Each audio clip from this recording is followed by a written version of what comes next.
1994, where you call them super predators, African Americans, the super predators, and they've never forgotten it. They've never forgotten it, Joe. No, sir, it's his 2 minutes. So you did that, and they call you a super predator, and I'm letting people out of jail now that you have treated the African American population community, you have treated the black community about as bad as anybody in this country. You did the 1990, and that's why, if you look at the polls, I'm doing better than any Republican has done in a long time, because they saw what you did. You call them super predators, and you've called them worse than that. Because you look back at your testimony over the years, you've called them a lot worse than that. As far as the church is concerned, and as far as the generals are concerned, we just got the support of 250 military leaders and generals, total support. Law enforcement, almost every law enforcement group in the United States. I have Florida, I have Texas, I have Ohio, I have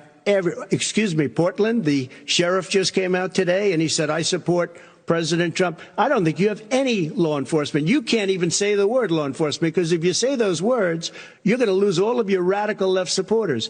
And why aren't you saying those words, Joe? Why don't you say the words law enforcement? Because you know what? If they called us in Portland, we would put out that fire in a half an hour, but they won't do it because they're run by radical left Democrats. If you look at Chicago, if you look at any place you want to look, Seattle, they heard we were coming in the following day, and they put up their hands, and we got back Seattle.